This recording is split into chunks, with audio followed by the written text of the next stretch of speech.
Hey, oh wow, here we go. Hey, welcome. It's Saturday morning, and it is the day of Supreme Rock. It's always a day of Supreme Rock. First and foremost, I want to acknowledge the Tongva people as being the rightful landowners, the original landowners of, and rightful, of Los Angeles, California. Find out who your peoples are, learn their name. Let's start there. Every Saturday morning, we are here roughly at 9 a.m. A bit later this morning because I was having a bitch to Carrie. Thanks, Carrie, for letting me bitch. It's on Angelspit's Twitch. It's also on. Thanks, mate. It's also on Angelspit's YouTube. So follow us, and I don't know. Maybe I hope this will empower you to get through. I thank you to Angelspit's Patreon supporters who are there. We're all trying to keep each other going. You can join that for free. You can also join for as little as $3 a month. You can join as well. Angelspit's new album is called Red End, and it's in pre-sale now, and I'm getting everything ready to ship out. Yay for shipping. Wow, there's a rant. Shipping. And go get some. I'm quite happy with it. The Industrial Incisions playlist is amazing. You'll notice there's 3 tracks there from Brett. Good job, Brett. They're fucking beefing tracks, by the way. Go like that. Find a new band and back the goddamn band. On Wednesday nights, Vulture Culture does fucking madness, and it's awesome. And I missed last Wednesday night, but it's bloody great. And I'm wearing the Vulture Culture t-shirt. And Razi, thank you so much for being co-host. You got it, man. It's always a pleasure. Bloody awesome. After this, we're going to raid to MTV TV. Please keep an eye on MTV TV because there's just like pure fantasticness going on there. Oh, and now I'm pimping. If you want to do something positive for the great country of the United States, join Indivisible. It's your constitutional right. If you're tired of looking at an algorithm, join Dark Music because it's a goth hub thing that is algorithm free. And if you're having troubles with social media and media in general, there is a 12-step recovery program called Media Addicts Anonymous. And it's serious. Don't take the jokes out of it. It's serious. Welcome to the Art of Rock. Okay, what are we talking about? Oh, great. You came back to My Song Sucks and What to Do About It. Oh, yeah, not your song, my song. So it's really funny because I was bitching about this a couple of weeks ago and the song still sucks. It's interesting because like it's, okay, so I'm releasing album 12 now. Red End, it's coming out now, but this is the beginnings of album 13. Usually by the time I release an album, I've got 4 or 5 songs in the clip. But in this age, I don't. And it's very interesting that I don't have a concept. I don't have, I'm just empty in my mind. As soon as you get that concept, everything comes. So that's the first thing I'm trying to figure out is what the fuck, where the fuck, how the fuck. By the way, I'm listening to the lyrics in Red End. And holy shit. And these songs were written 6 months ago, over an 18-month period. And I don't think I've really written any lyrics of Red End in the last 6 months. It was all finished a while ago, but fuck. It's quite terrifying how relevant it is. Anyway. So, yeah, I'm just trying to figure out what is... I don't have a concept for this new album number 13. And with concept comes ideas for synthesizers and stuff like that and fun exploration. I don't have fun exploration and I'm trying to figure that out.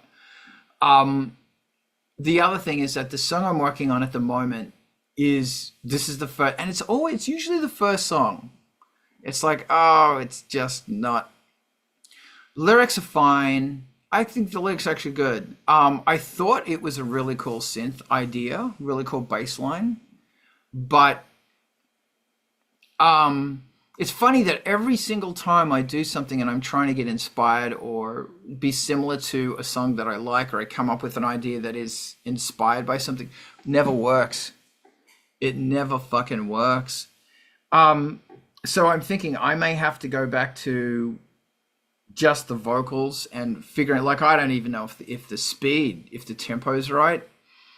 Um, and it's just an interesting period. Like I'm just looking at it going, like I was listening to it last night going, nah, just no, no, no, no, no, no. Whereas all the new fucking Ice Planet 9000 stuff's awesome. I'm so happy with it, but this is constant for me.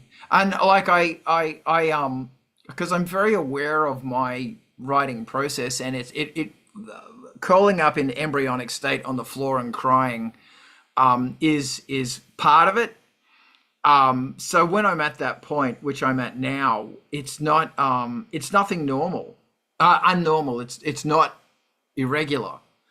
Um, it's it's kind of normal. So as far as like the neurological process and everything else, and the health of the writing process, this is normal. But they just can't. And I said this the other week. Like, it's really interesting that so much Angelspit music it's the result of a fight. It's me fighting with the idea. It's not the idea, oh, flowing nicely, oh, la la la, flowing. Like Ice Planet 9000, it's, oh, flowing, la la la, and it just comes out and it's beautiful. Angel Spit is this constant fucking fight. And I've always wondered, if Angel Spit happened without the fight, what would it sound like? Like, what would it... It's just constant conflict.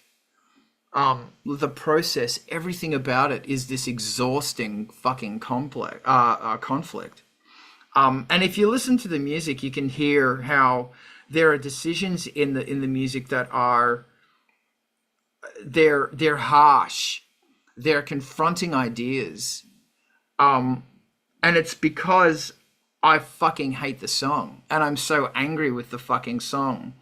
And by the time it finishes, it's like, okay, I like it now. Because creatively, we have just beaten the shit out of each other. Me and the song have just fucking gone at it. Yeah, there's so much dissonance. There's so much anger. It's such a strange thing. And then I look at the thing as going, am I hating on me? What am I hating on here? I don't know. It's so weird. Rezi, you can try and... Yeah, that took a turn though. So now I'm not prepared to be your therapist, and my billing system is down. Okay. But maybe this takes you back a couple of minutes in what you were saying. I appreciate the personal, internal, emotional struggle, but the thing that piqued my interest already before you got to that part was when you were talking about the process more in the abstract, or sorry, less in the abstract, more in the concrete. And it made me want to sort of prompt a question that I've had for myself in starting album projects. And that's, hopefully other people can answer this as well. Do you ever start with a basic set of rules that are simple and attainable and achievable, and you can sort of cross them off that you've gotten to them, or that dictate the style that you're going to be really interested in at the moment, and maybe want to carry forth as an exploration? And that could be like no chords, only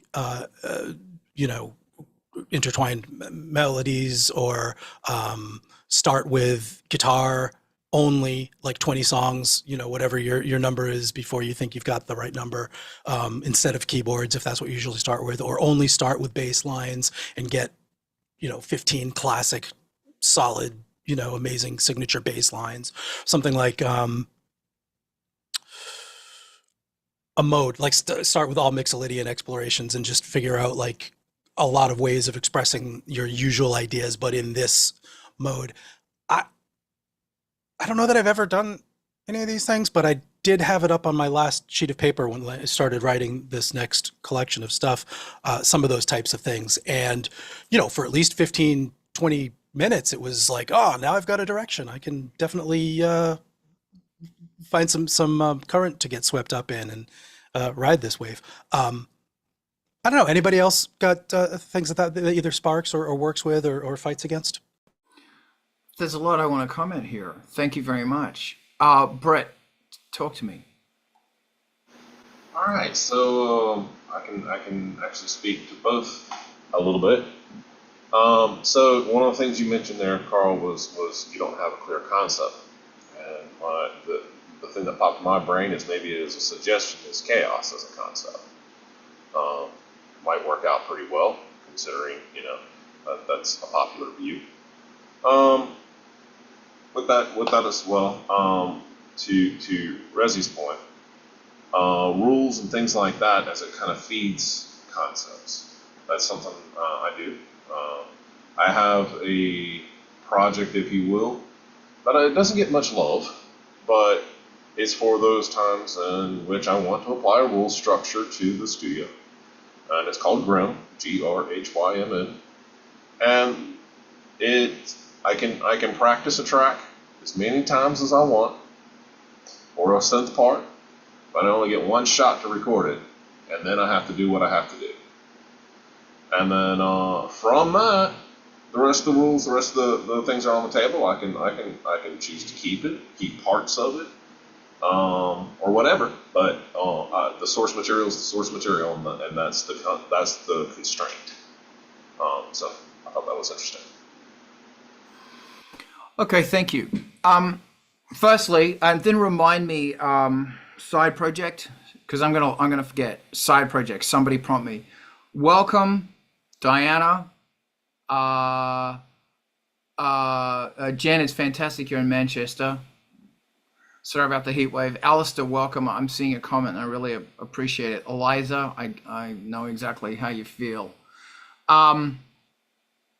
Yeah, okay. So, side project. Something that does sometimes work for me is start a side project. Not with someone, because I don't like starting side projects with other people. Start a side project within yourself and set the parameters for the side project.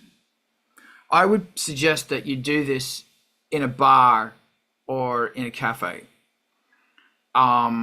just somewhere else. Because if you're somewhere else, you think differently. There's different sounds, there's different smells, there's difference, and you think differently. Or at least I do. Come up with a cool name for that side project. And what is that side project all about? Even down to what you're wearing, everything. When it's set, the whole fucking lot. Write it. Do it. Then at the last minute, the name of the side project becomes the name of the album. Release it under your usual band, and all of the graphic looks, the fashion is integrated into the photo shoot. I've done that a couple of times and it does work.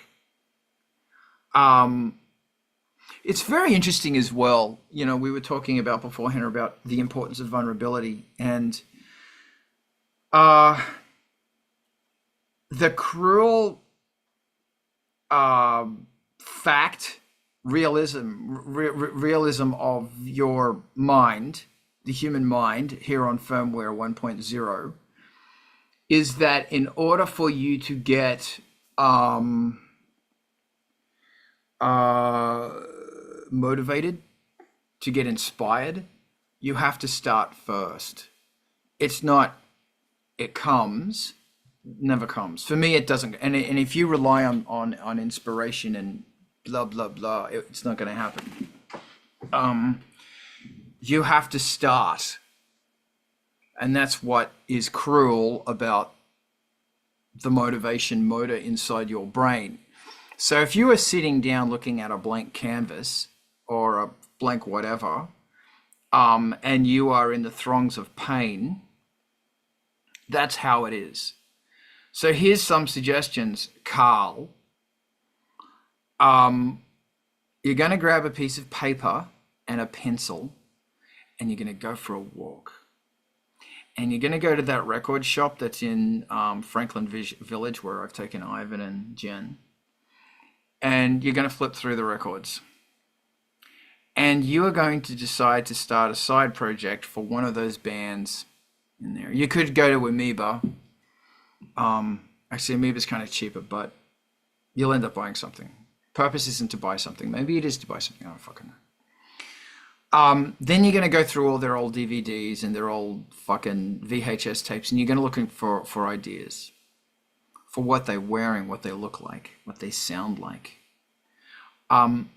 Then you are going to go to the cafe that you often go to, and you're going to write all these ideas down. And that's going to be everything from typography to the sound, to the synthesizers, to everything. You might go through one of these random albums, and you might look at what they're using. And you might go, well, I'm going to try and emulate that. I might not have access to that stuff, so I'm going to get some plugins that are going to do that shit. And you are going to pretend that it is 1983 and a record label has paid you a whole bunch of money to go into a studio and write an album. Back in the olden days, they used to actually write in a studio. Wow. Fucking crazy is that shit. That means that you are adapt, manipulate, welcome. That means that when you go into a writing situation, you're going to get changed, and you're going to wear what you would wear as if you were going into to write. And in this situation, wearing a suit helps. In Los Angeles at this time of year, or Manchester, don't wear a suit. In fact, I'm not even wearing a shirt, but because it's so fucking hot. You need to change the process that you are doing, because it will yield different, and that includes, as Kerry was saying before we went on, about putting your socks on in different orders. However you walk to that cafe, walk to another way. If you can't walk in a studio, work in a cafe. Work on your lyrics. Do something crazy and take a little keyboard into the cafe and plink around. Whatever. Fuck around. And the objective is to do something neurologically. You know what? I have never written a song in public. I don't think I've ever done that. I've never gone to I've written a lot of lyrics in a cafe, but I've never actually... I used to do this thing where I would go the last draft of lyrics where they're all coming together, or somewhere in the lyric writing thing, I would go to a cafe. Drum circles definitely count, but I've never done that. I would go to a cafe and I would spend $5-10, whatever the fucking coffees are now. And I would treat myself to a coffee as a part of the writing process. And that's another question, is that within your musicality, how much celebrating do you do? And how do you celebrate? Like, how do you reward yourself? How do you give yourself, Adam, welcome. Huh. There you go, Adam. First time we met, you were mixing in a cafe. When was the last time you actually, and welcome, Adam, it's always good to see you. When was the last time you celebrated?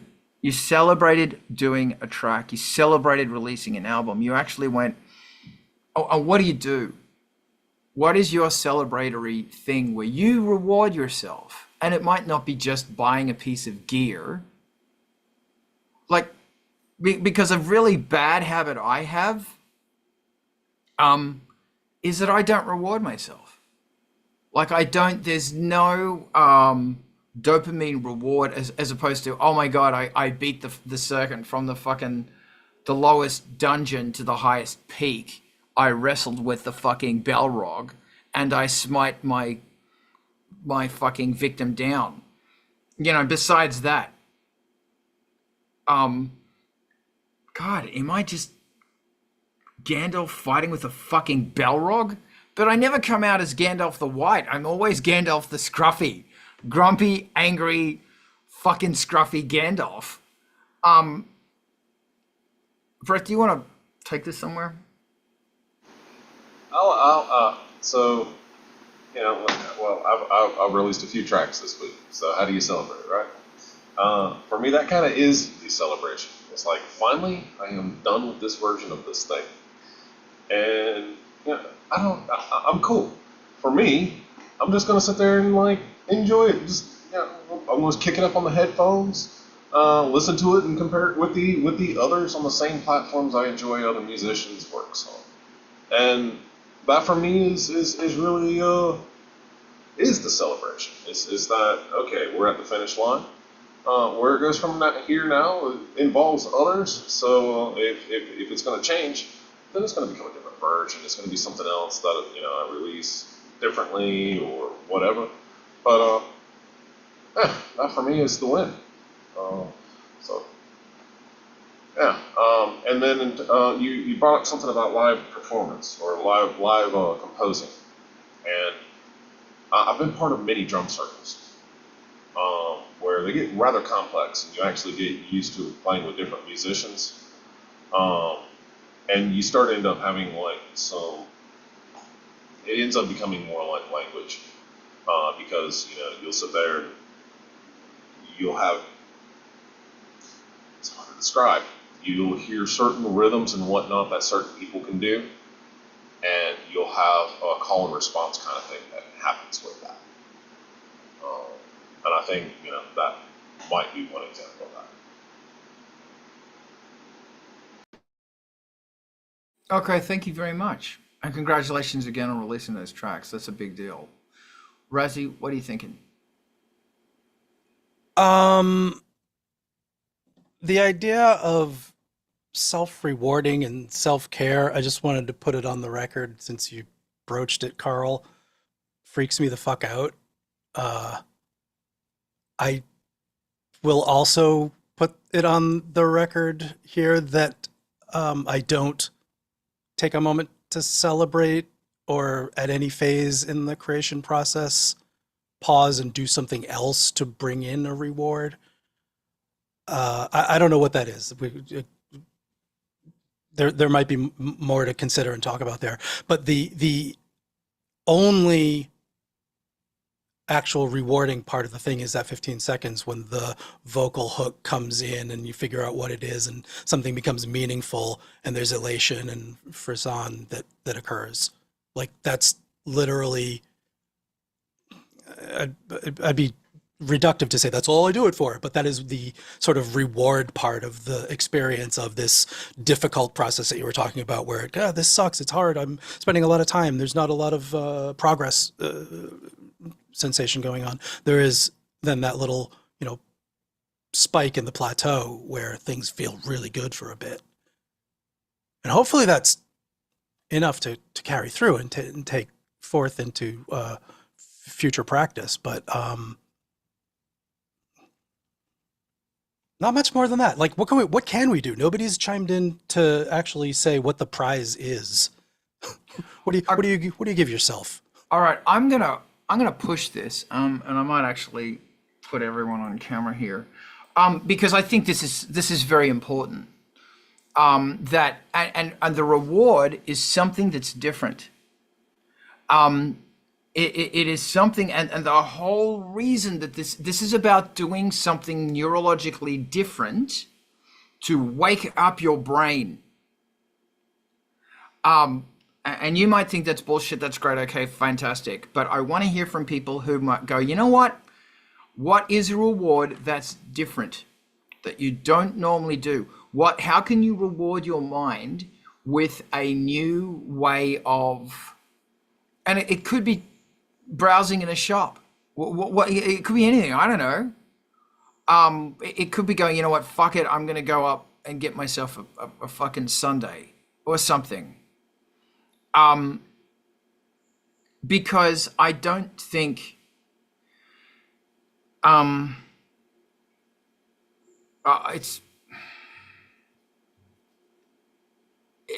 there's not enough reward. Please, floor's open. I wanted to add that, like, a little bit less maudlin way of putting it is, like, it really does feel good to make achievements in music. Like, I experience pleasure and elation in the moment of doing it. But to say the music is its own reward is, like, I don't feel as though that tells the whole story, because then I release it and try to sell some and play it for people and eventually endeavor to play it live. So there's an interplay that comes after that. But taking it out as patting myself on the head or back or ass or wherever we're patting people today, for a job well done seems, I don't know, it's just alien still. I don't know why. Yeah. I don't know. I mean, I've got, like before the stream started, we were kind of talking a little bit, about kind of problems relating to other people and things like that. And I can relate to some of that, being quite introverted myself. So getting to a point where I'm putting it out there, at all, is actually pretty good. And then it's like, no, so, and this is one of those things that's going to be different for every individual, because, we all have different needs in that regard. But, being able to put something out, or even be part of something like this, where, live thoughts and time, and care, and effort into your projects are all now available to the public. That's a lot. It's why, not all of us want to do this professionally. We know what it means. There's a different drive, and that's cool. And that is part of what inspires each other in that regard, I think. And so when that process goes down that chain, and you are part of your tribe, of your community, and you're doing these things, there's a feedback, and that you don't otherwise get, and I think that's hugely important.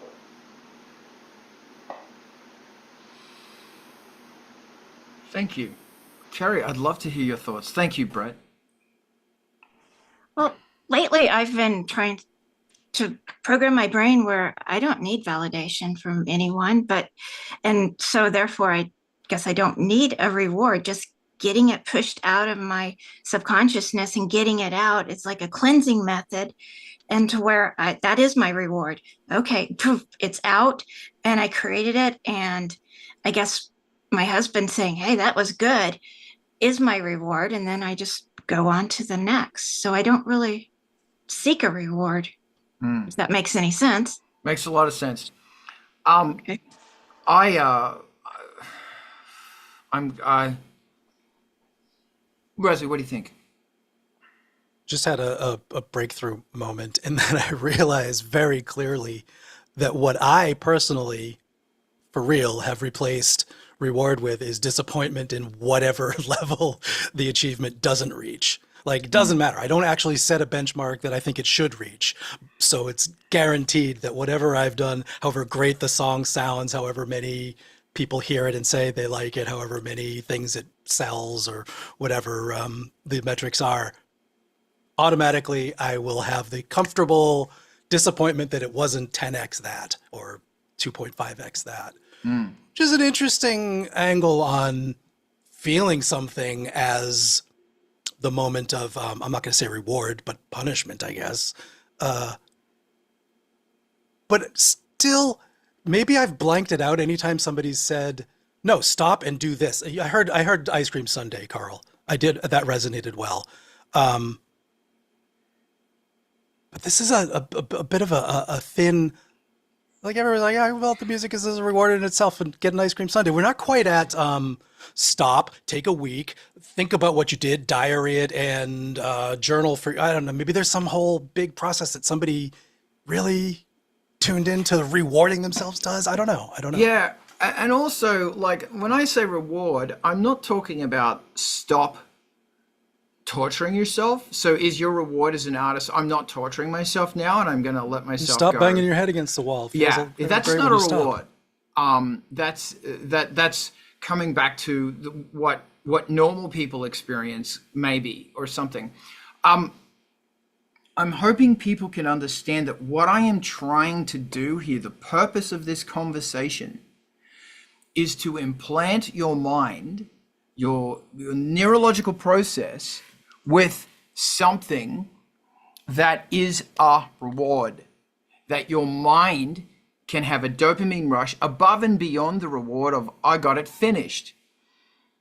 Because my question to you is, in 20 years' time, after 14 albums or 30 releases, is that still going to be enough? Hearing back from people and all of that stuff and getting a glowing review. Well, the problem with glowing reviews is quite often you don't. And quite often you get shit out there and no one says a fucking word. That's not what I'm talking about. Because if positivity and good words affect you up, negative words are going to affect you down times 10. I am trying to figure out or to brainstorm the concept of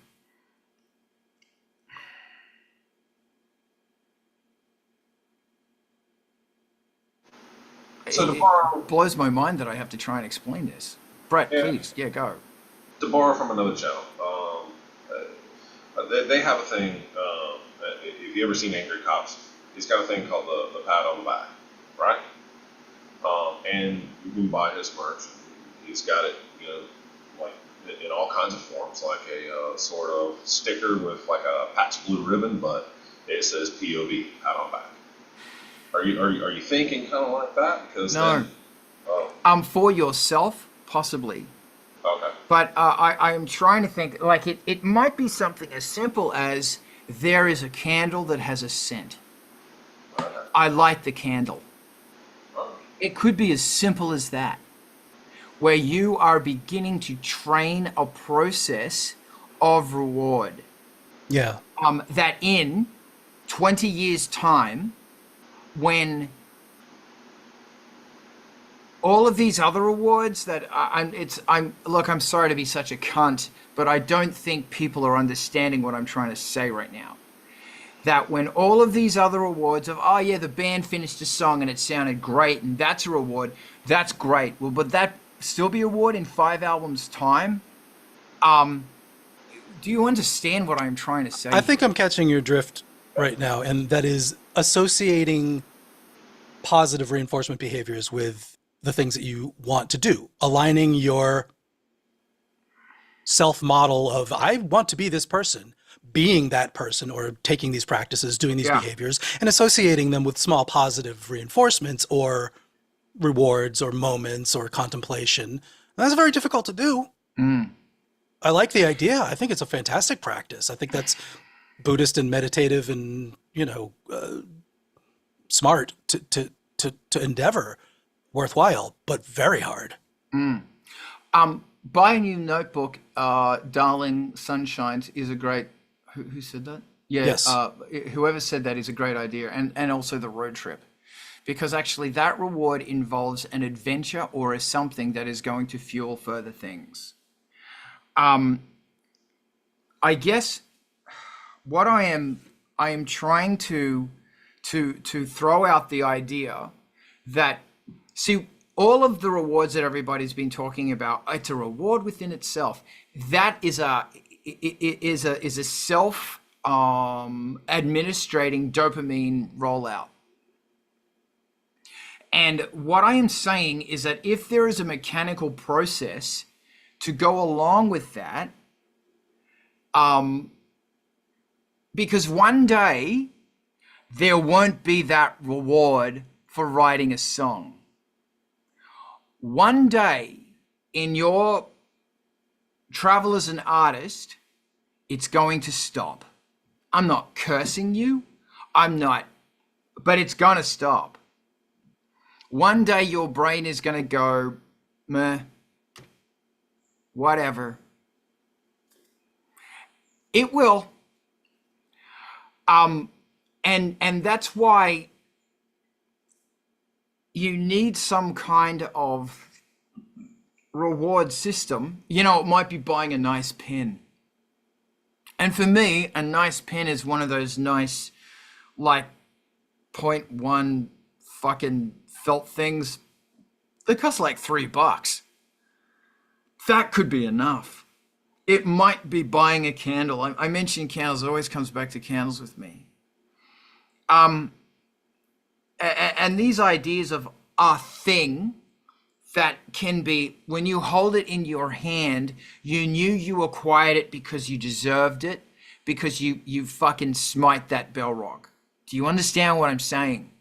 So even in the process of holding it and using it, it is a celebration that in the past, you have done this thing. We could change subject if you want. Ivan, what are you thinking? There's a lot of ways to define reward. What works for the individual is probably the most important thing. Also, I'm just going to point this out because like it doesn't get pointed out that often, but like the absence of being tortured is not really a reward. Thank you. It's just merely the absence of being tortured, because like there's just lots of places in life where, you know, the absence of the bad thing isn't really a good thing. A good thing's a good thing. So you need to find, what is the thing that works for you, particularly at the moment, because like this is going through time and our definitions of reward are going to change as we, get more advanced. Like I go into the whole situation with like a couple of bits of criteria that by and large worked for me. One, I mean, my big overreaching goal in life is to make the world a better place to live in. Can my music help me accomplish that? If it is, then yay. And one of the ways that I can tell that I'm helping to make the world a better place to live in is actually like and this is kind of a fairly big reward, is like going out and seeing people enjoying the thing that I just did. And like the more they enjoy it, the more it's rewarding. That's not always an option, but if you can accomplish that, like boom, you win. Like it worked really, really solidly, works for me. Because now it's not just me rewarding myself. I mean, I can go online and pick up another like self-reward swatch without trying. And every time I change jobs, I get another one of these. But like that's here and gone. It stops being cool at a point. Whereas like going out and finding out that people are enjoying what you've done and like it is helping to improve their lives by just like giving them some moments of enjoyment that's a big ass reward right there. Okay, my thoughts.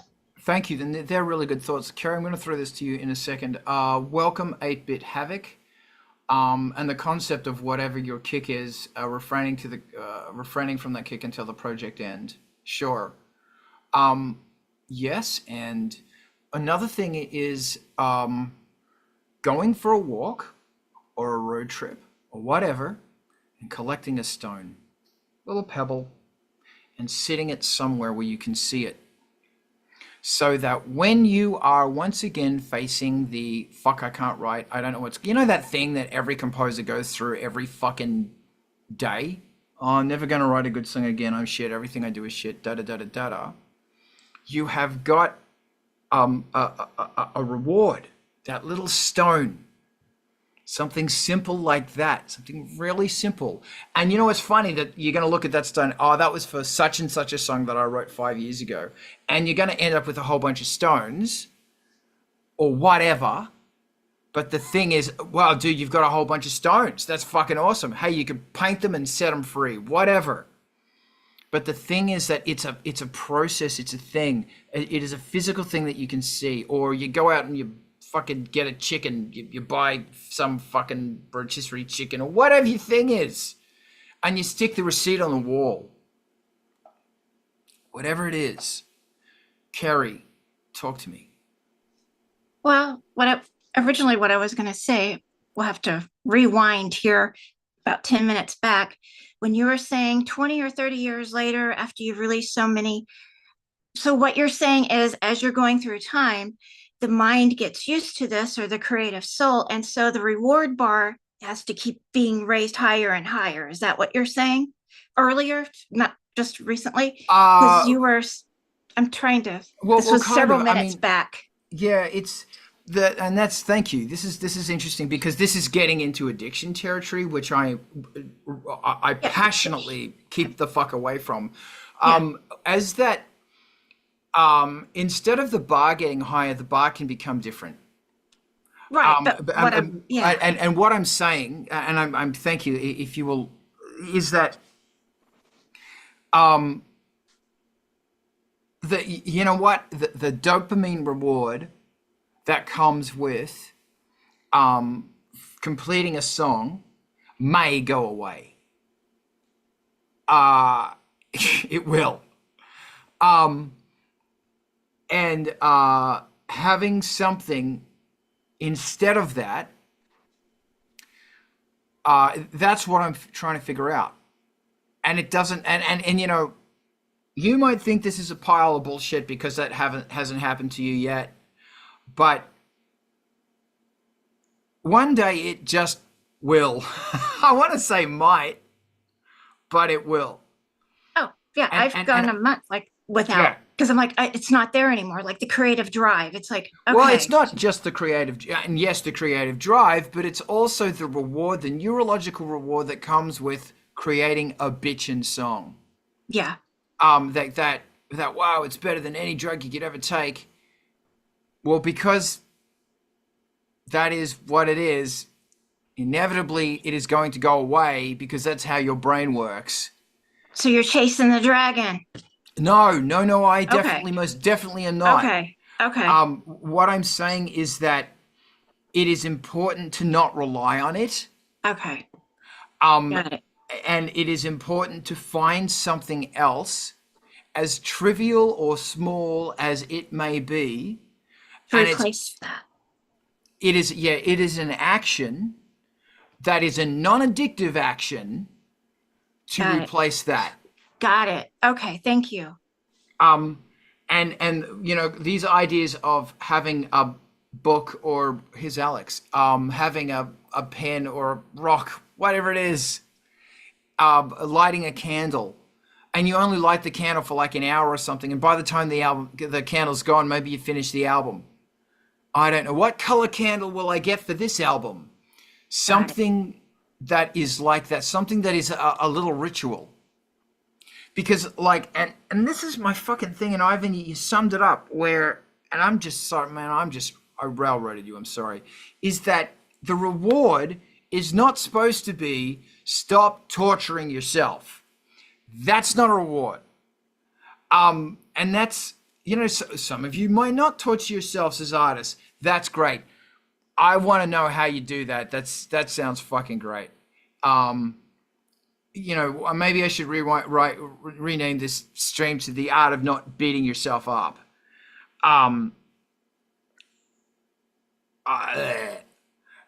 So thank you. And I need to stress that it is not, oh, I finished the song, so I'm going to take a big fucking spliff fucking pull or whatever. That is absolutely not what I'm talking about. It is a reward process to build something further. You know, you might say, I'm going to buy a nice color modular lead cable, or I might replace the strings on my guitar, or whatever. It's a nice little gift to yourself. Did you want, I'm throw the ball back to you now.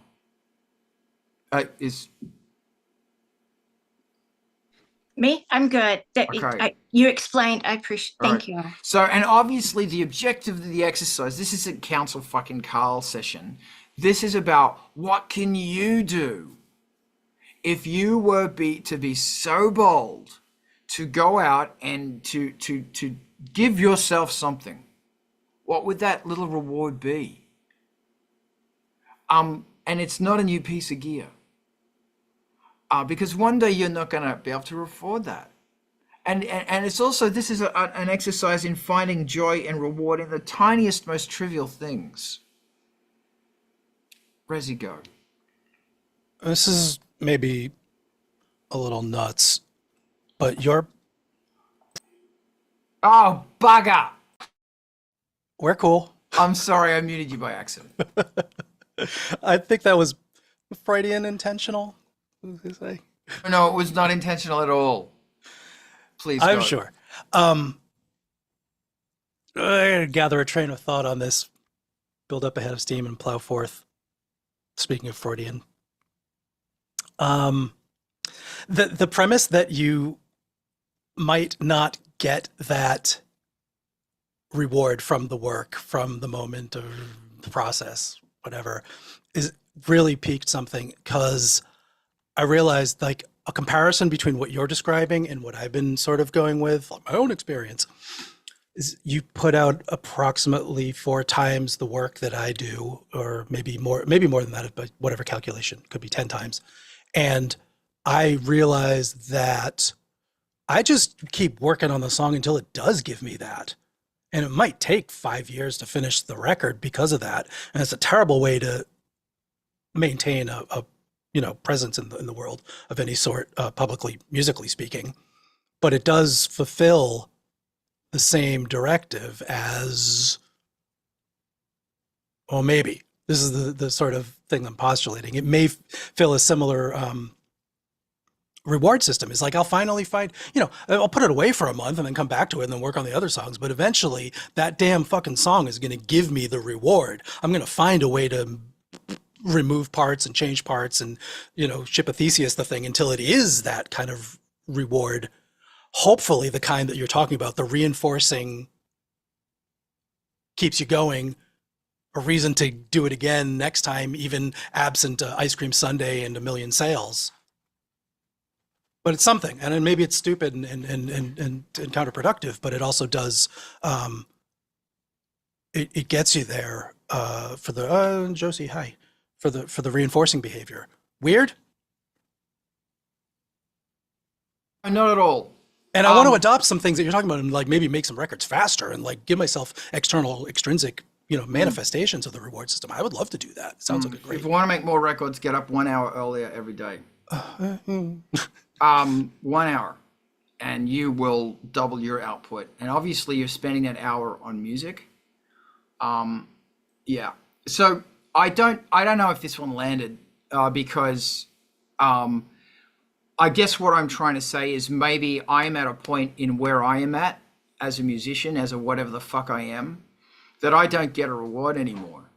I don't get a neurological fulfillment that I used to get. The neurological fulfillment, yes, stay up an hour later. I'm an early guy. That's the reason I said that. Thank you, darling sunshines. And if you can stay up an hour, basically give yourself an hour. Throw your fucking phone in a bin, for God's sake. Stop death scrolling. Note to self. What I am saying in a moment of vulnerability is that everybody talks about that thrill, about it was reward enough. It's not like that for me anymore. And it stopped a few years ago. So what I'm saying is that if any of you ever experience this, which I think you will, because what I am experiencing, people who I consider to be Jedi say, yeah, I went through that phase 20, 30 years ago. It's no longer rewarding for me. I can no longer feel that the song is good because I get those feel-good feelings.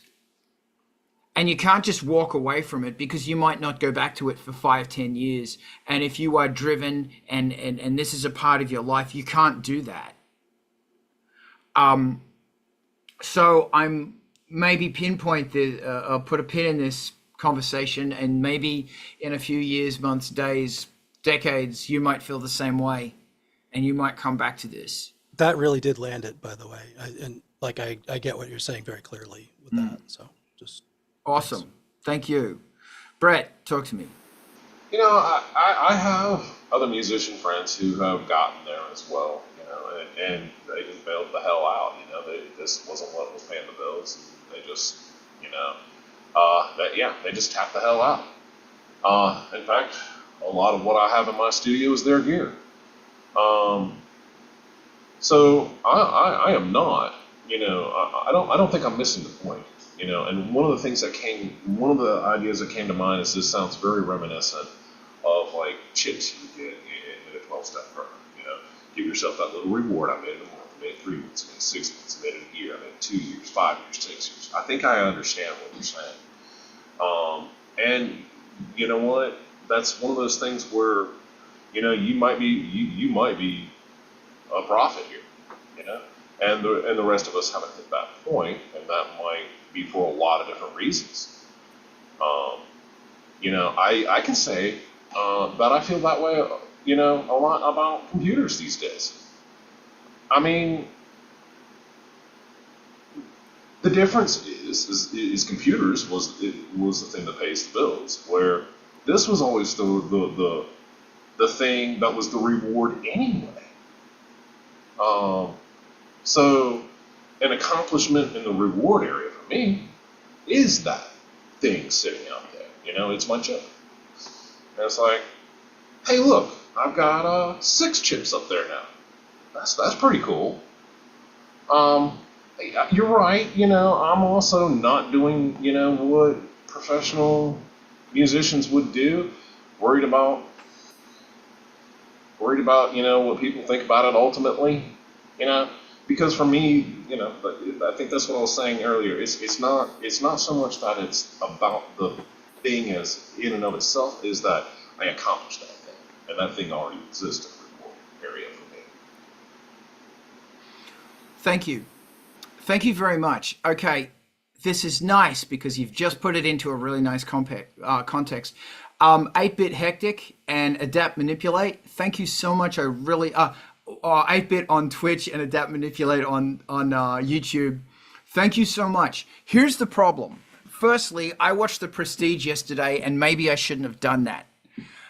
Because it is 2 guys who are so overwhelmingly driven to make magic. A fucking great movie.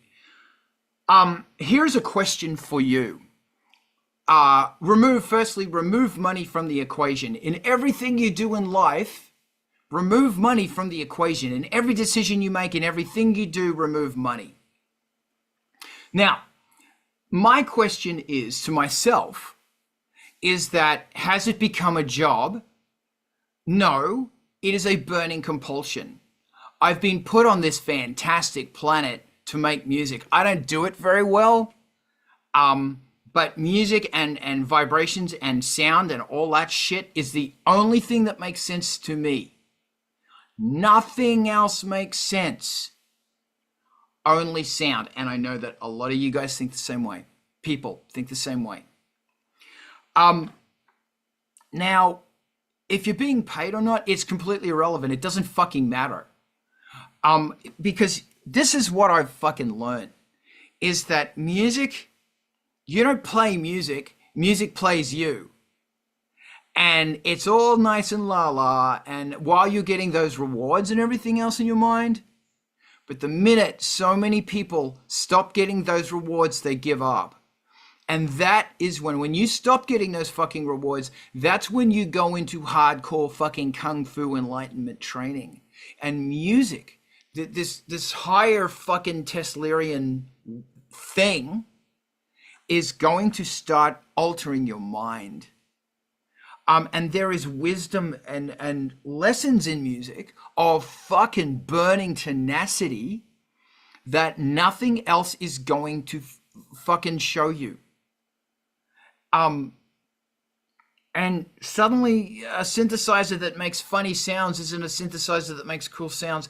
It is an object for enlightenment. It is another tool to beat through this wall, this neurological wall that your mind has set up, that you are trying to smash through in your mind, which is maybe why Angelspit's so fucking aggressive.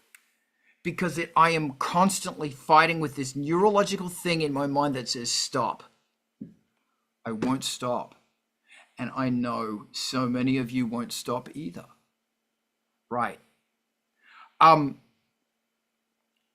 So I acknowledge that, and don't, you can't, I can't take a break from it. I can't walk away. And it's not because of income, it's because of compulsion, not addiction, compulsion. I am compelled to break the wall. I'm also compelled to build more fucking wall. This is the thing about music that blows my fucking mind, is that all of the things that are stopping me from making music, I put there. And sometimes I think I'm the only freak on the fucking planet who does this. But then I talk to other musicians and it's like, nope, everyone does it. We all do it. We all will set up some fucking thing that's going to stop us from making music. Because it's not just about the song. There is some kind of fucking enlightenment here. This means something. This is important. This means something. This is important. And it is above and beyond the song. It is about the process. So I want to say 8-Bit Hectic, thank you. And also, was it Adapt Manipulate? I can't remember. Thank you. And Damien Shane, welcome. I've been teaching my son that he already songs in them. Yes, that's the truth. You come with music built into it, and through tenacity and pain and anguish and there's, unfortunately, you've got to destroy things in yourself, and a lot of them, they're all negative. Those things that you have to destroy to get the fucking songs out, that you have to mine into yourself. Ivan, tell me about magic. Go. Back in the old studio days, didn't they use cocaine to reward themselves? Yes, they did, but no. But I definitely do not want to talk about addiction, like because that is. It's a shortcut. Oh no, it is not. But I really appreciate the humor Wrong in what cut. you're saying and your desire to break the thing. I thank you. I would suggest that, like, you are not alone. I know. We are not alone. Like, this is an artist in general sort of problem. Back in like the late 80s, early 90s, you may remember there is a cartoonist called Evan Dorkin. And he made Milk and Cheese, which kind of got vaguely big for a while. And he was very prolific, or is very prolific. But it would have been like 89-ish, he did a single page called Life's Great Rewards. And, those rewards included things like, that little dog that came with Fisher Price toys back in the day, or checkered vans. These were all the sorts of life's great rewards that he mentioned in that single panel, and I think that was him dealing with exactly this, because it after a while it kind of smells the same. Yes, it smells the same. And I think maybe that's what I'm trying to say, is that everything becomes this mash of kind of browny gray, because all the colors have just got mixed together and everything smells the same. And you need something, it is a process, to pull yourself up out of it. And it can be as small as saying, I'm going to take a road trip, or I'm going to go for a walk and I'm going to get a rock, or something tiny. And the trick about these tiny things, Kerry, I see your hand, is that, yes, I know this is why musicians struggle with drugs. Yes. And it's what becomes a problem is they are looking for that high that is no longer there, or to sustain the high, but the high is no longer there. And what I am trying to, and this conversation, I'm telling you, there's a whole bunch of magic we can be talking about right now. But I just don't want to see Rezi and Brett roll their fucking eyeballs, and Alex. But actually, there's a whole bunch of magic happening here today. Anyway, what I'm saying is that the small things where you are neurologically putting emphasis and onus onto a thing, onto a reward, onto a trinket, onto a thing in itself is an act of magic.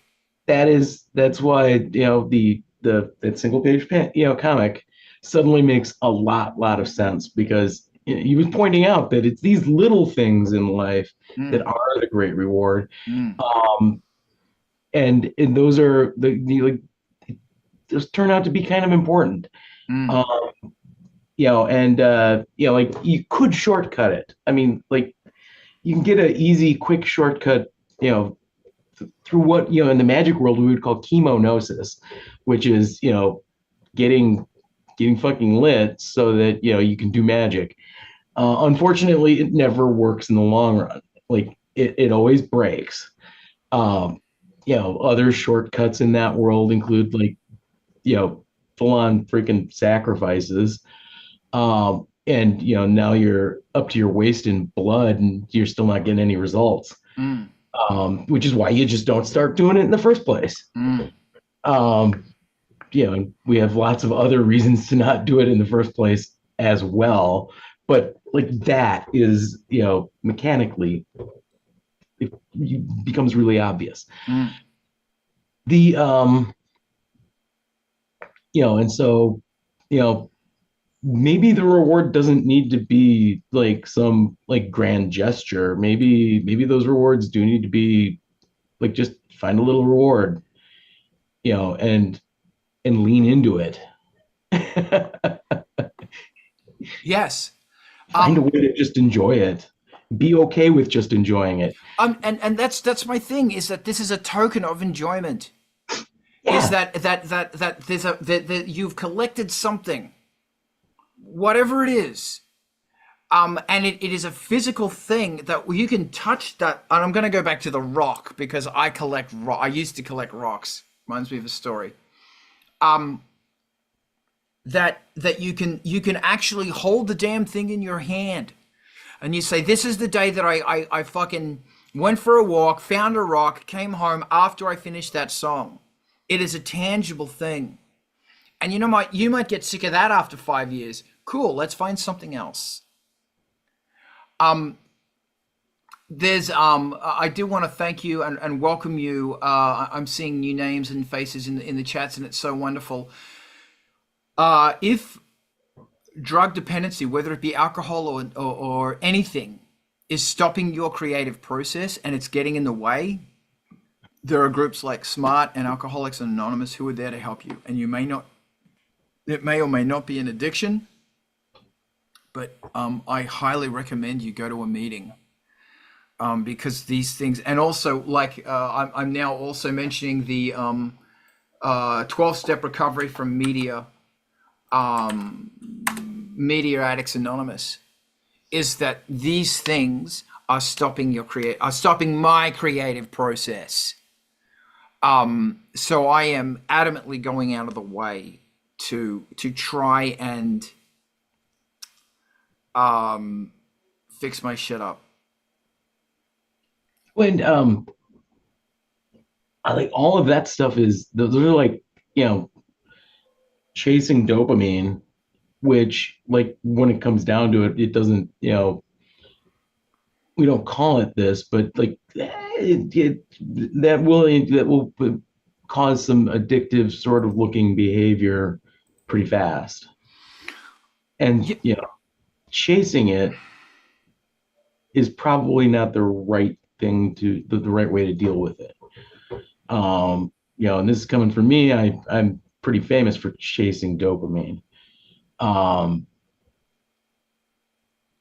Because we need it and we don't at the same time. It's kind of a horrible, complicated thing.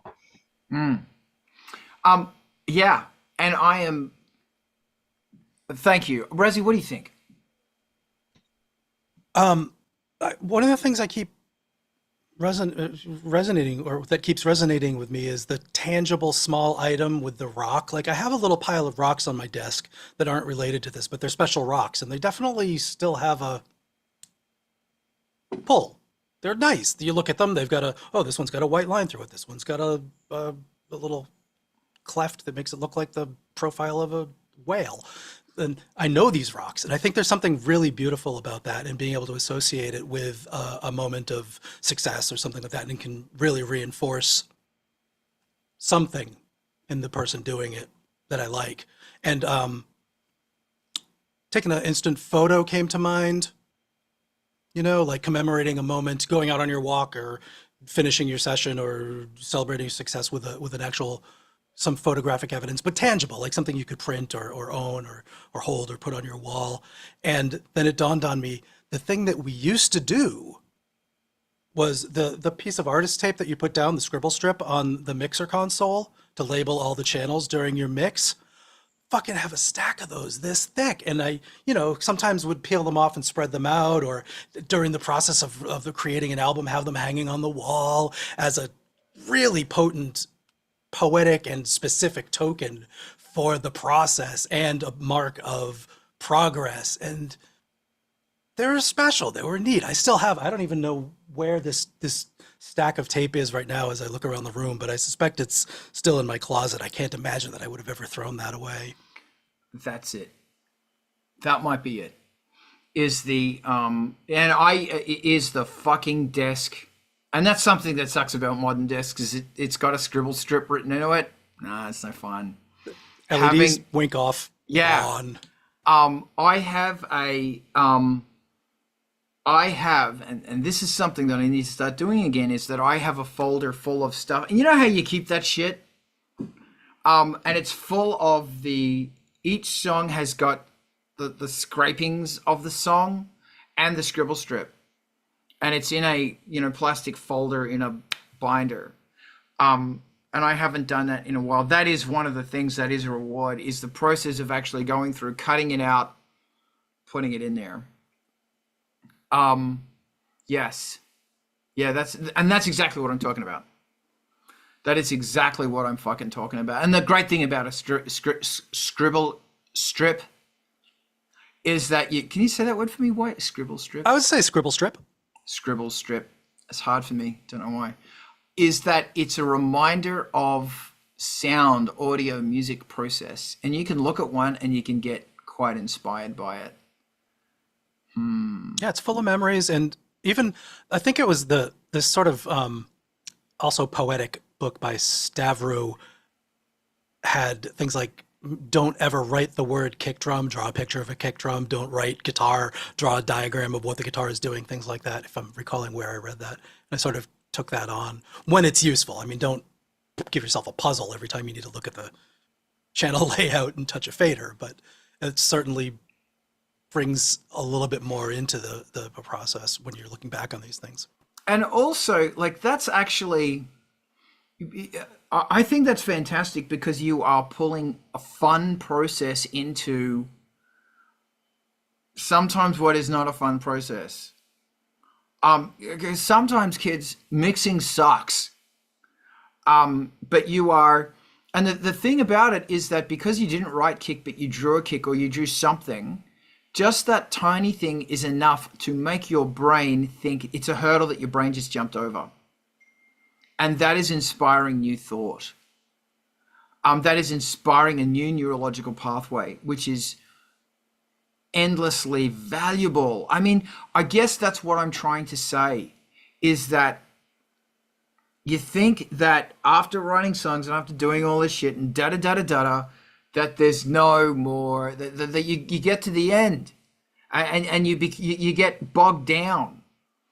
And that's the thing about when you start reading about an artist or looking at the pictures of fucking a typographer, somebody, or an architect, and you look at their process and you're looking at these images and you're thinking musically, because your brain is wired to problem solve and translate everything back into music. What does that concrete building sound like?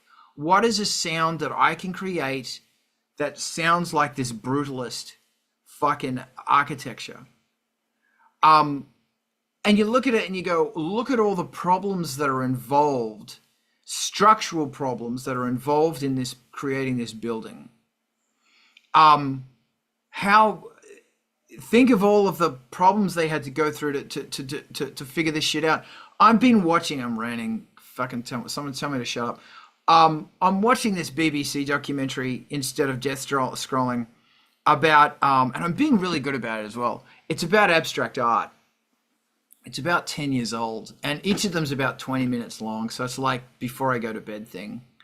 Finish on thoughts about art and watching. I had no idea abstract artists went through so much, like so much. Like they go through all of this fucking. I just thought they were going. They're so not. And it's really interesting. Now I look at abstract art and I go, wow. And like the famous, there's this really famous piece of abstract art called Black Square. And it's a black square by some Polish guy. And it's you look at it and you go, it's a black square. And the whole wall of this world famous fucking museum, there is one painting and it's a black fucking square. And then you understand of why, and then you take a look at the square and you look at the framing and you go, it's perfect. Like it is absolute, and it's funny. Apparently the artist went through 6 versions to get the black square right. And you can tell because you look at it and the way it sits inside the frame and the way it is just, it's really interesting. It's just so fucking interesting. And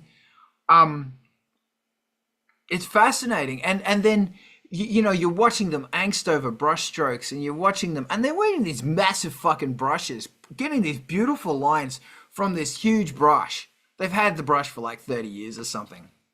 Perfect line. It's like, how do you fucking do that? And they're angsting over the color and then they get to the point where they pay people to come in as colorists. And these colorists are like, not only do they know which fucking blue to use, but they know which red to put it up against. And it's like, oh, wow, it's fascinating. Alex, help. It's also something really different standing in person in front of them because you think there would be one solid color, but I went to a museum and there was like such a monumental painting with just one color, but if you got closer, you saw that there were like different splats of paint, different colors. That just you had to get some distance to see the perfect uniform color, but up close it was like many different colors above each other with a certain texture. It was quite fascinating. Thank you. I remember seeing a big Monet in New York, and it blew my mind because it was like it was 10 o'clock on a Monday morning and no one was in the museum and it was just me and one of the people who was like the people who walk around. What do you call a person who walks around a museum? Not a hipster, but they work there. They weren't wearing a what? A visitor? No, that was me. I'm wearing my beret. A curator? Curator, there you go. Well, the dude who works in the museum. And we just got talking and I said, so you get to stand in front of this all day? And he goes, yeah.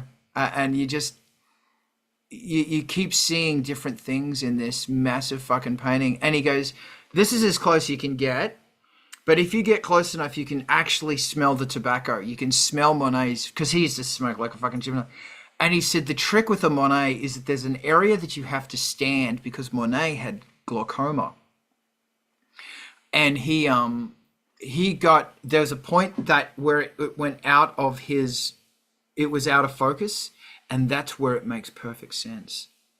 Because inside Monet's head, because of his eyesight and everything else, it became this beautiful, beautiful moment. And he said the trick is you have to stand just outside your vocal, your eye focal length, or squint. So what you're looking at is, and then you start seeing it. And this just ties back into music, how, like I was listening to fucking Kylie Minogue's Padom, mind-blowing track, and I was listening to the clarity in the bass sound and the vocal treatments and the way that the delays on the vocals are, oh God. And it just reminds me of standing in front of a work of art that was done by someone who's a master. And it might be just a fucking square or whatever, but it's like, damn. Anyway, so yeah, and I'm sure those guys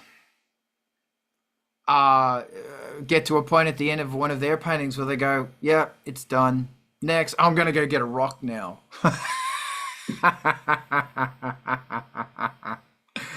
So there you go. Does anybody else want to bring up anything else? Because this has turned into... You wanted to be reminded of Side Project. I don't know. Oh, if yeah. No, I remains talked about relevant, that. but, Yeah. And that's, that's a good thing about, seashells. Thank you, Diana. Seashells. Thank you. I guess for some people, side projects work as far as being a side project. For me, I always feel like it's a terrible distraction, for me at least, because I'm a bastard. But for other people, they have wins with side projects. We could talk about side projects. For me, they're mostly exercises. Sorry, I stepped on that, but I think that there is sort of a split between how people operate. There's side project people, and there's put everything in your main artist category people, and I sort of just throw everything in the main artist side. Yeah, I mean, and like you said, it's different for different people. That there definitely comes a point to collaborate or whatever. Not even in collaboration. Like, I know that there's also collaborate people, and then there's Carl, who claims to be enough of a bastard not to want to collaborate with people. Did I get that right? Bastard. Yeah. Bastard. Right. Bastard. Oh yeah, total bastard. I'm a total fucking bastard, and I apologize to everybody I've ever worked with for being such a bastard. Yeah, but nevertheless, and that's another classic example of I have created a wall for myself. And I need to fucking jump through that wall. And it doesn't matter where people are in their artistic fucking journey. They may have done no albums.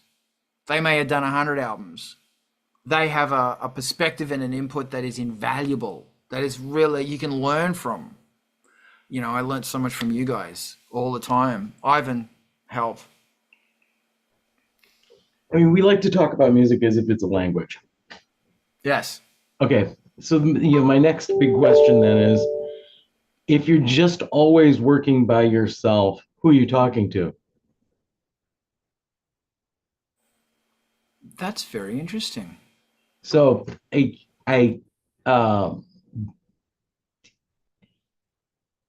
doing side projects, doing some work with other people, it's like wandering around the bar and having chats with other people in the bar than you normally would. That can be quite rewarding. Doesn't always turn out that way, but it can be. I would suggest also that musicians being musicians, we are a little bit ADHD about things, and a little side project action gives you ability to go just like do something else while still doing the thing that you do. That's wonderful. Thank you very much. Carrie, what do you think? I had to find my mute button. I thought of this earlier, like probably about 15 minutes ago. I'm rewinding again, and you brought it up again as well. I look at my approach when you say you had to crash through, break through the wall or whatever. Basically, so you're trying to, how my approach is, I try to ignore the ego, which to me is the mind, and break through with the subconsciousness, which is the creativeness. And so the mind keeps putting obstacles up. And so maybe that's why you're thinking, oh, I need to have a reward, because that mind, you're listening to the mind, and you got to break through that, kill the ego, and allow to go through and let the creative flow out. That's just how I work. And my ultimate goal is, kill the ego, and then I'll be in an asylum for not being able to totally communicate anymore. But yeah, but that's my take on it, is that you got to break through that. Ooh, I appreciate that. No, that's Okay. good. I like that. And that's interesting because like that wisdom is really echoed by masters such as Lynch and stuff. And I guess, that is, there's a lot of strength in what you say that I don't, maybe that's, I don't know how to. Angelspit is me battling my ego, my thought process. You just got to not listen to it. You got to like learn to, my hardest problem was, and I learned it through meditation, not think. Don't think with the mind, the brain. Don't listen to it, because it's going to throw shit at you.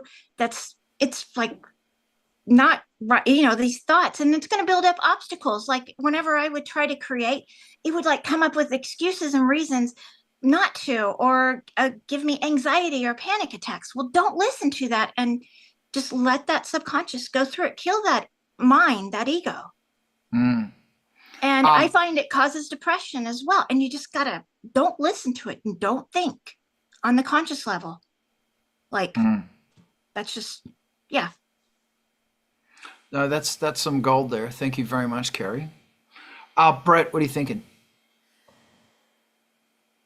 So to kind of Ivan's point there, who are you talking to? If you're the only musician, I will readily admit I am openly talking to myself. Most of the time I put lyrics in.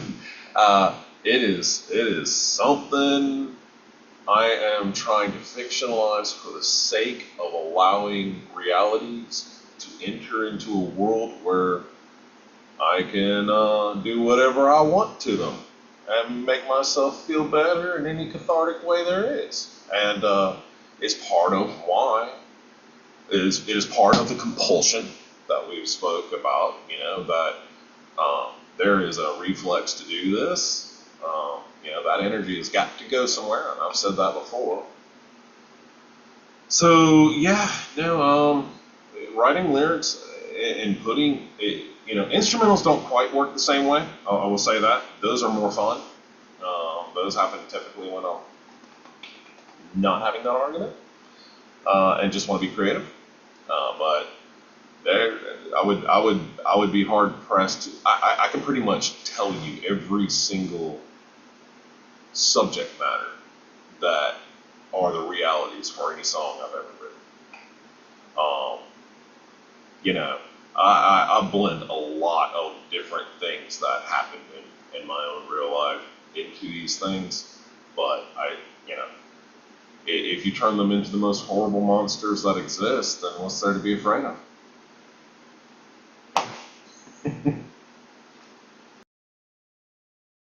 Absolutely, and thank you.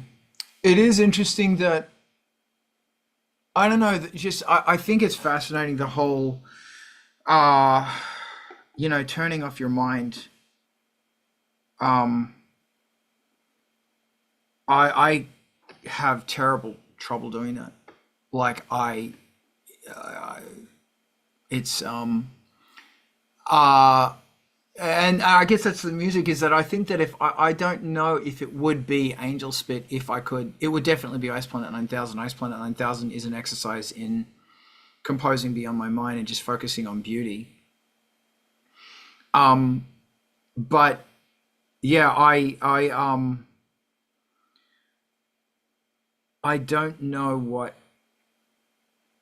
I think that's interesting. It's very fascinating, and I am officially challenged. Thank you. Does anybody else want to jump in on this?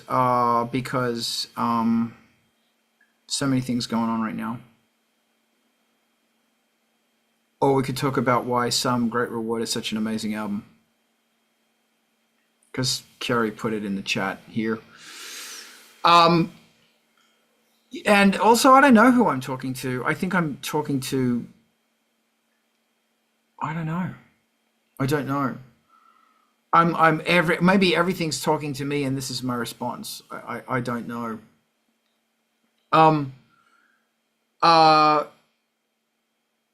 Some Great Reward is an interesting album. And if anybody wants to jump in and talk about something else, please do.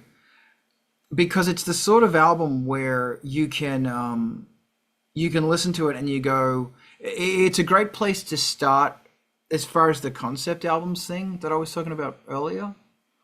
Like the idea of a concept.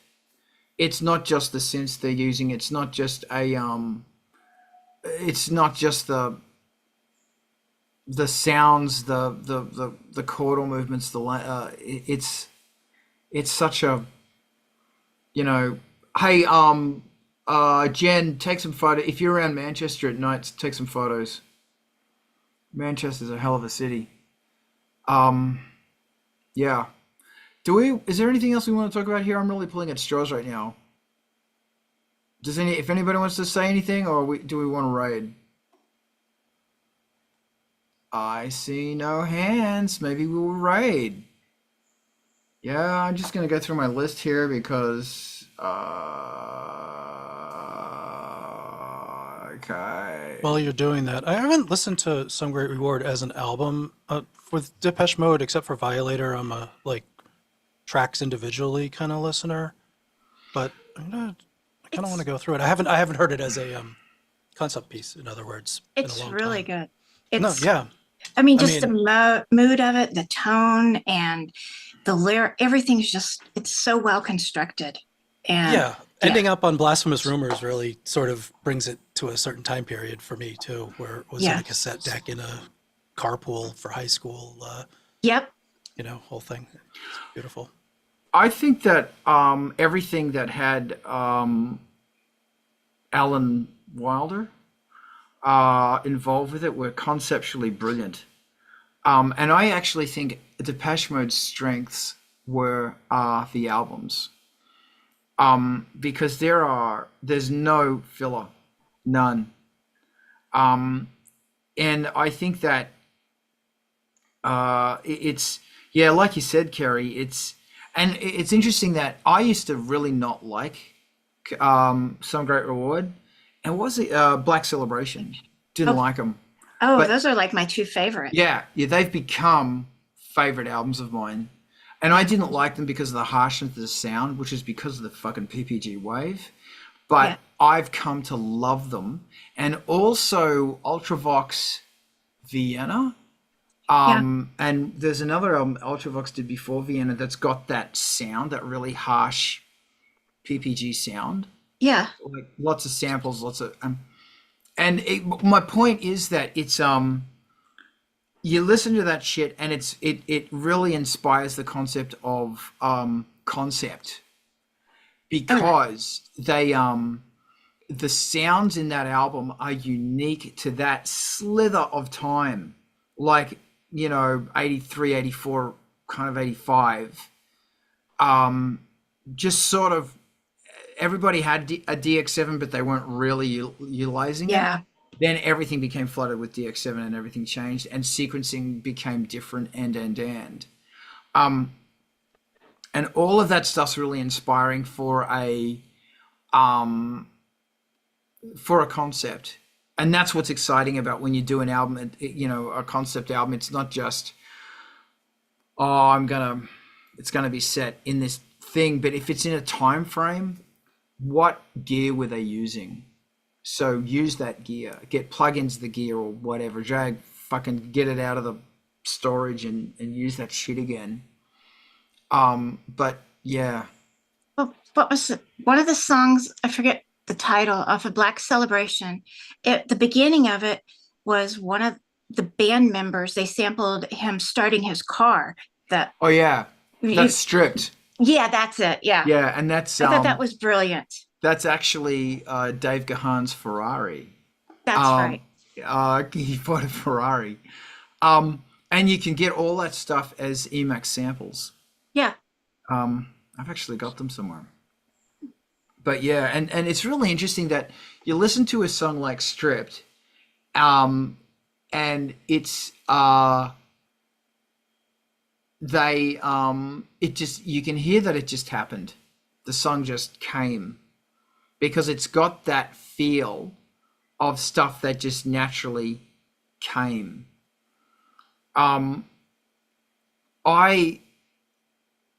It's interesting that I'm trying to get into the habit of writing in with a key where it's not always merging out of keys. Whereas what I do is always non-diatonic. It goes out of keys always, from chord to chord. They're not. It might be C major to E major, or you're not supposed to do that. Oh, you can do that. Fuck the rules. But I'm trying to write more stuff diatonically, just because I'm trying to get into that habit again. I haven't done that in such a long time.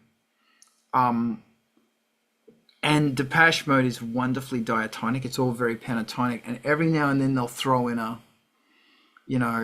it will go from G major, for example, to B flat major. Every now and then. But predominantly it's all in the one key. Yeah, it's got that sound. So, but then they do all this other stuff with a lot of the samples they use. They've got really complicated. It might be a pipeline from Construction Time again, where there's a really strong harmonic in the sample, and it's not specifically a fifth or a sixth. It's halfway between the two. So as they play it, it creates a really beautiful things going on. But I do want to, yeah. And that's my whole thing, is that I'm trying to get away from the fucking Emaxes, because they've become such a strong, such a core central part of my writing process. Fucking Emaxes. And now, like the Moog 1, it's just so fucking gigantic. It's such a gigantic synthesizer. I can't, When I first got my first, I call it a Moog, sorry.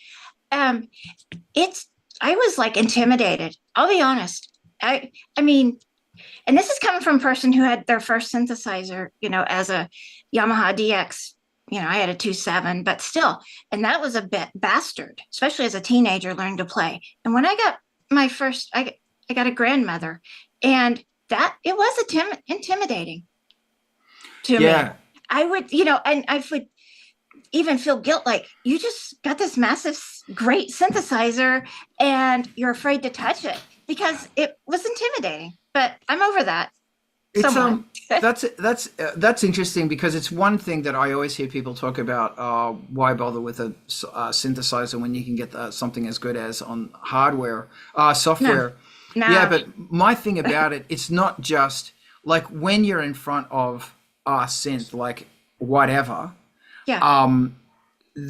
As a part of the homage to the synth, as a part of the legacy, as a part of the genius, brilliant people who built the thing, and the brilliant people who have used the thing, you are now in that line of fucking mystical nobility. Hey, Raziel, I just said mystical.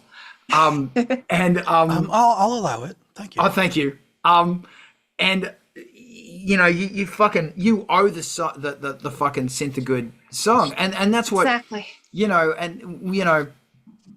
That's what's really interesting, is that is that my mind going, oh, putting up another hurdle or something? I don't know, but it's that and that's also another exciting thing, is that so many synths have got songs in them. But one wonderful thing about having a K2000 or a real sampler like an Emacs or something is that there is a process of gathering the sounds, of editing the sounds, of pulling the sounds in, and of mapping the sounds and creating the sounds.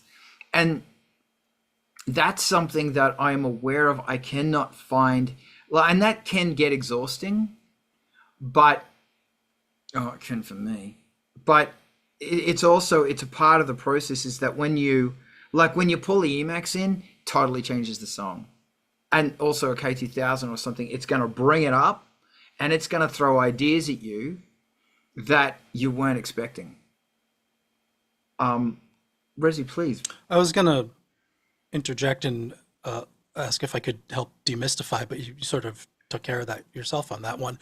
And that the physical interface is something that people worked hard on also on a lot of these synthesizers, and that's undeniably changes your relationship with the sound compared with point, click.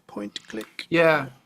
Big difference. And it's, and that's also the thing is that if my very limited experience with a soft synth is that, if it doesn't work, just go fuck it. But whereas it's a hardware thing, it's this thing of, well, I've just spent all this money on it and I've spent all of this time on it and I feel obligated. It takes up space in your room. It's there. Yeah. It's a presence. It's paying rent. I feel obligated to bring, I need to lay something at its feet that is worthy of it. Brett, what do you think? Yeah, that's where also the hardware platforms allow you to bring a different type of creativity to the table. Being able to manipulate physical objects in real time. It's like this week I didn't do a lot of writing, but I was in the studio several days. Honestly, just firing up the microchord on an ARP and playing with frequencies, just mixing that with the Casio and then the DX and. I've got, like I mentioned in chat, I'm replacing also my 2000 because I want those things back in the studio to screw with physically, and take a sound and make the window rattle and make that one rattle because they're slightly different in tune, and often that leads down the path of okay, now I'm going to write a track with that. If nothing else, I create a new sound, and that's exercising all those skills at the same time. Yeah, thank you. And I'll sort of like bounce back to what Ivan was saying about who are you writing for, writing with, and sometimes it's a conversation with you and the synth. Because you might have a bass line and you throw it into a synthesizer X and it will say, oh, we'll do this. You throw it into synthesizer Y and it'll go, oh, do this. And then you throw it into synthesizer Z and it goes, oh, no, fuck, those guys do this. And that's always really fascinating. Yeah. Maybe a nice thing to do this week, a piece of homework would be to listen to Some Great Reward. And also find out some other albums that, and really listen to the album. Damn it. Really listen to it. Listen to it. And also find out some of the other albums that we're listening, like PPG or something, like an album, a synth in there that you love. Find other stuff that's using it and listen to how they used it. And that doesn't become, I have to buy a PPG. That's not what we're fucking talking about. In fact, it's even more fun if you go, well, I don't have a PPG. I don't have room for a PPG. I don't have the money. I don't want a fucking PPG. Look at what you have and how can that synthesizer be inspired by whatever, a PPG or whatever? Rob sent me some samples. Rob's great like that. He's always sending samples. And he sent me samples of some drum machine or something. And as soon as I saw them, I thought, and he said Emacs it up. And it was like, if I put these into the Emacs, these beautiful modern drum samples, and if I put them into the Emacs, the beautiful 8-bit, and sample it at like 16K, it's going to create something different, which is a most wonderful thing. It's all about effort. Isn't it interesting? It's all about weighing up the effort versus that flow. Anybody who says flow state, I'm coming to your house, I'm going to punch you. No, I'm going to send you something in the mail. Razi, go. He's going to do a shit in a bag. I'm going to do a shit in a bag. The idea of always redrawing that line about where your craft is and where the pre-made tools are, you're talking about, I feel personally attacked that you said making fun of the voice in your head saying to go buy a PPG, because I heard that exact voice for a good 25 years and just recently it sort of left my, I don't know why. But PPG is got such the wave in particular has such a unique sound that it really makes you consider pre-made sample with an identifiable tone. And I think of Thomas Dolby and The Fix and, albums from them that have this all over it. Somebody designing the synth, maybe Palm himself, made these wave sequences, these wave tables of things from nature and things from electronics, and it's maybe a complex wave and a simple wave and another complex wave and then a harsh noise wave in one piece, and you play through them. You can design those wave tables yourself.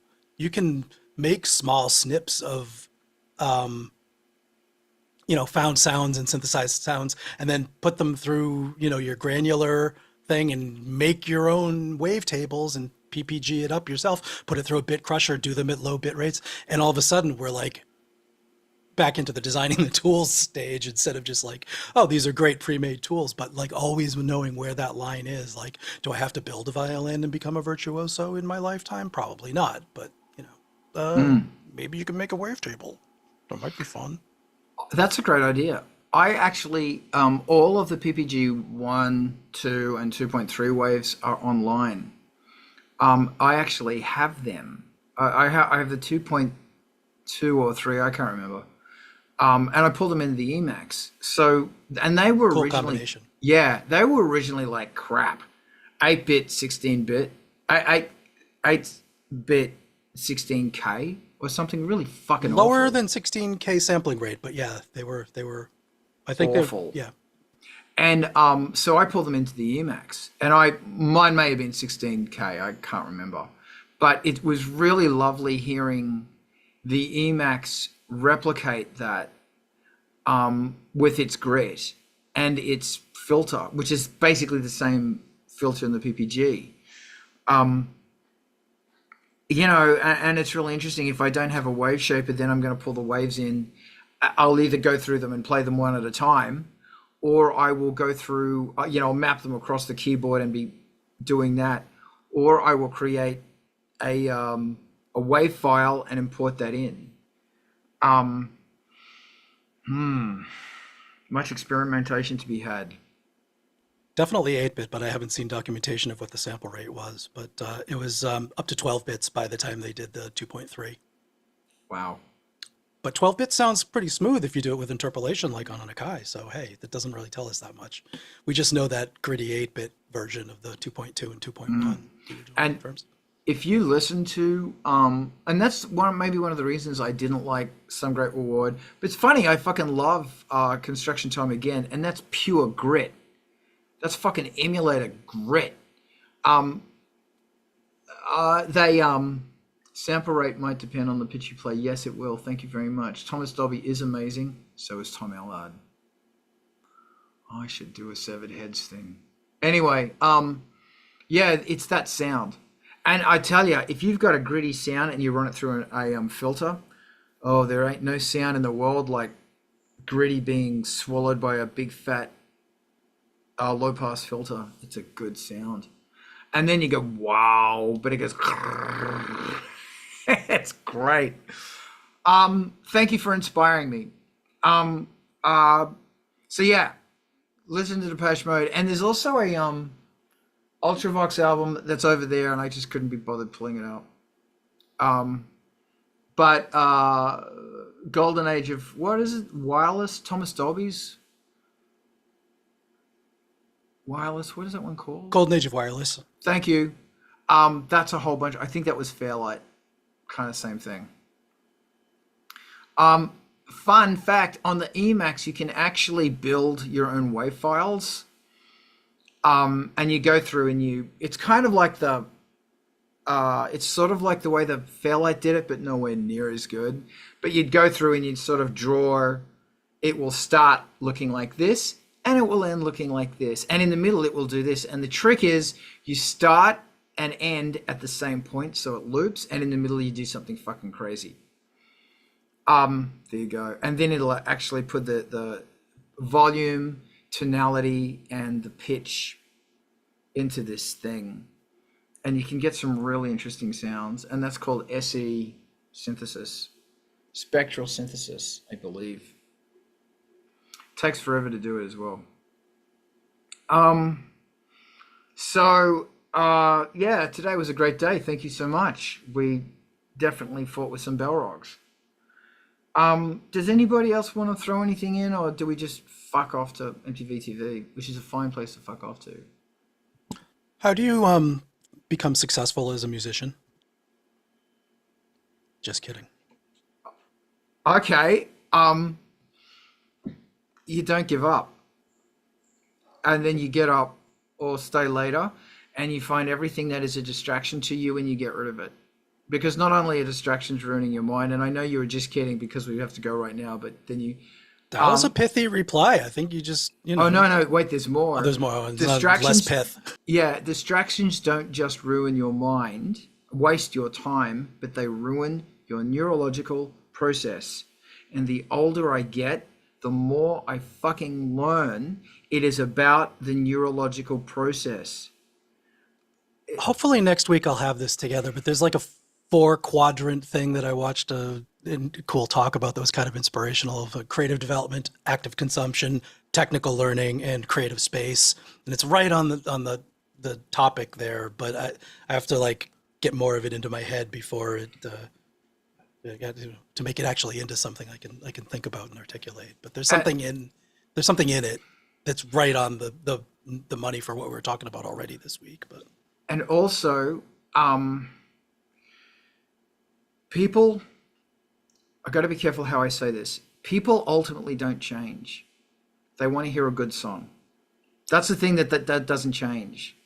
They want to hear a good song, whether that good song is defined by crazy noise or nice noise or crazy beats or nice beats or no beats at all or crazy lyrics or nice lyrics or someone screaming or someone, whatever that identification of a good song is, people don't change. They have always wanted that. They will always want that. You can bank on that. It's human nature. It is how we interact with the sonics and the magic of sound and music. It's what's between you and the audience is always fucking changing. And whether that's DIY releasing it yourself, algorithmic bullshit, whatever it is always changing because it is governed by money. That audience is governed by a spiritual requirement, a spiritual need. You are governed by a spiritual need, or however you want to say it, a deeper need. This whole section of bullshit in the middle is money. That's what it fucking is. Never try not to be discouraged by the river Styx that is now full of shit that you have to cross or throw your music across to get to your audience. Don't be discouraged. And it's always changing. Don't try and change your music in such a way that it's going to appease this week's fucking algorithmic AI bullshit. It's always changing. Just fucking do your thing. Okay, that's it. Thank you for joining us. Every week we are here shooting our mouths off. It's either on Angelspit's Twitch or on Angelspit's Twitter. Jen, stay out of the sun. This is brought to you by Angelspit's Patreon.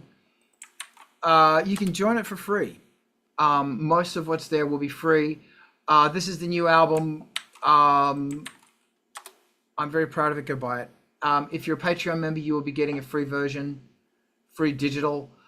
There's a whole bunch of amazing music here on the fucking Industrial Incisions playlist. If you're bored on Wednesday night, join Vulture Culture. Alex is going to talk about synthesizers and you will be inspired. You've been warned. And all the gear he seems to talk about goes up on Reverb. You've probably noticed. If you were struggling with, thank you, Brett. If you were struggling with media use, with doom scrolling, there is a resource to help you. I don't know why I'm fucking getting so up in arms about addiction.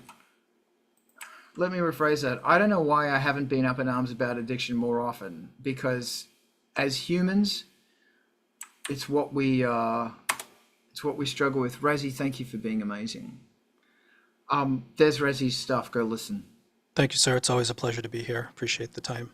I need to get everybody's information in here so I can pimp everyone. Can we start doing that, please? We're going to actually quickly put your fucking SoundCloud or whatever in the fucking chat. I'm just gonna sit here and talk shit. Go, go, go, go, go, go, go, go, go, go, go, go, go, go, go. This is great. Go, go, go. Such a bastard. Everybody's got their stuff to their immediate right, or are we reversed? It's to their left. Every single Isn't that person has to interesting? look to this side to. I'm see too. their- What's with that? Okay, so here's some amazing music from Gullible Deity. Interesting. You picked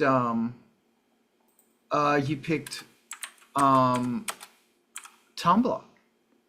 Well, I don't feel as guilty for pushing it compared to Instagram. It always has like a bit of a bitter aftertaste. So All right, you don't have to worry about that because there's a whole bunch of people on there. So whatever it is you want to pimp, you do it. Come on, give me your shit before we raid. God damn it, give it to me here, Brett. God, so if I do it there, you can hit all the A channels. little lesson in having your details accessible at all times, whether that's on a hotkey or on your notepad, so that when somebody like Carl von Zug von Rock Just goes, says, hey, "Hey, give me your link," you'd be like, now. "Oh, yeah, I've got my link. Here it is." You shoot it right over. Hold on, and all right. So Ivan, where's your fucking music? Kerry, come on.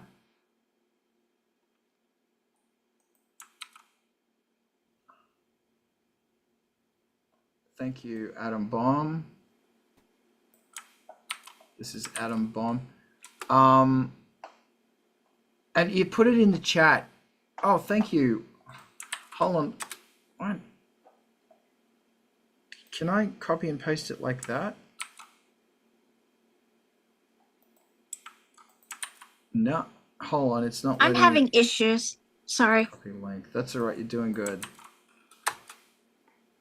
Carrie, are you can share your YouTube link?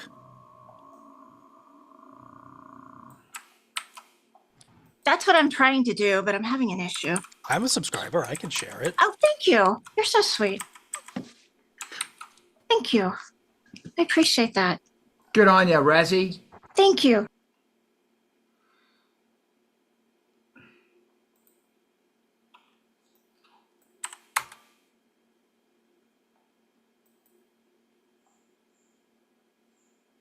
Where are you linking it? Where are you throwing it? Well, I mean, I thought it would be that easy, but I have a lot It's of not, is it? subscriptions. It turns It's out not. there's That's a why I was having issues. Let me because you've see. got a 0 at the start of your thing. It screws Here, up I- the whole. Wait, let me Thank you, see. Ivan. Share. Wait, I did it. I think I did it. You And do it. put it in the Zoom chat. That's where I'm going. Chat. Okay. Come on, paste. Paste. Yay. Good for you. Thank you. You. Hi, Dada. You did. Beat me to it anyway. Good job. Okay. Thank you for offering. I appreciate it, Russ. Okay. All right, so let's raid. Diana, we're raiding. That's us. Listen to a whole bunch of music. Hey, and maybe you guys should also send me your fucking music for Industrial Incision's fucking playlist so I can put it on the fucking playlist. And thank you, Brett, for doing it. I'm looking at Thank you Ivan. for adding it. I appreciate it. You're the man. And I'm looking at Ivan, and I'm looking at Alex, and I'm looking at Razi, and I'm looking at Carrie. Oh, I have to make some music. Got it. Yes. Jesus. I'm on. Are we raiding? You know,